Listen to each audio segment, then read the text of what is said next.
राजनीति कर रहे हैं। आज पहले आप देखते थे हमारे बलिया में ही 2016 में 1 मई को उज्ज्वला योजना का वंचित किए। पहले गैस कनेक्शन मिलना कितना कठिन होता था। हमारे बलिया के ही अपने यहाँ पर गैस एजेंसी थी, भारत गैस एजेंसी, जो अपने कमलेश सिंह जी और वो पप्पू जी थे।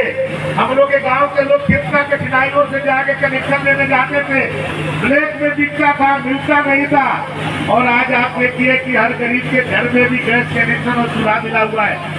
आज हर घर में आज जो शौचालय बना हुआ है, आज सबको पक्का मकान मिल रहा है। ये नरेंद्र मोदी है, इसलिए मुमकिन हो रहा है। इसलिए नरेंद्र मोदी की गरीबी को जानते हैं, क्योंकि गरीब परिवार में पैदा हुए और आज सबको मान सम्मान और सम्मान दिलाने का काम कर रहे हैं। और तो और अपने देश और दुनिया में भी भारत का नाम को किस तरह से स्थापित कर रहे हैं कि आप G20 के जो मीटिंग हो रही थी उस समय आपने देखा होगा कि अफ्रीका का राष्ट्रपति पैर छू करके उनसे आशीर्वाद ले रहा है।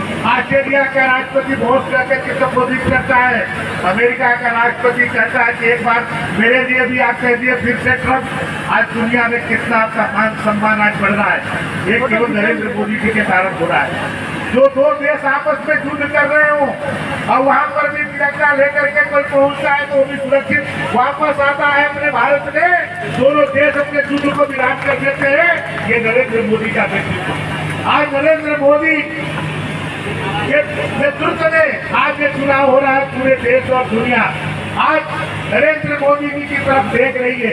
इसलिए बिहार की जनता भी इस बार, क्योंकि नीतीश बाबू ने भी आज गुंडा राज को समाप्त किया, नहीं तो जंगल राज था इस बिहार को। बीच में थोड़ी जरूर थोड़ा नाराज होकर के हम लोगों से चले गए थे, लेकिन फिर से उन्होंने सुधार किया, क्योंकि उन्होंने ही बिहार को इस गुंडा राज से मुक्त करने का काम किसी ने किया तो जो है नीतीश बाबू ने किया। आज यहाँ पर भी विकास की जो धारा बह रही है, उनके जैसा नेतृत्व हम सबको प्राप्त हुआ है।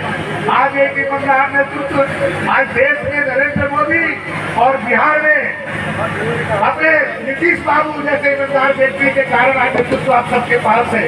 इसलिए जो भी विकास होगा, अब विकास में कहीं कमी नहीं आने वाली है। जिसमें रुकावट आ गया था, लेकिन अब तो जो भी हम लोगों ने सोचा है वो बक्सर का विकास होगा।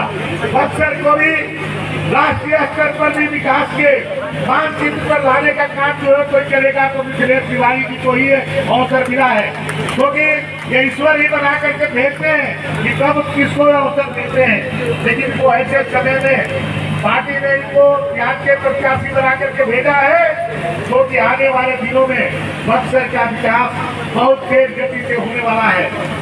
और मैं ये कह सकता हूँ, मैं तो 84 में कक्षा 8 में पढ़ता था, तो उस समय मैं लालपुर चौबेटी का अध्यक्ष बना था। कक्षा 8 में पढ़ता था, उम्र भी नहीं थी। हमारे गांव के यहीं पर वकील थे, अपने प्रभुनाथ सिंह की भाजपा के वही नेता हुआ करते थे। और स्वामीनाथ तिवारी जी बता सकते हैं कि मेरा ये घर था कि भाजपा के झंडा हम लोग लगाते थे।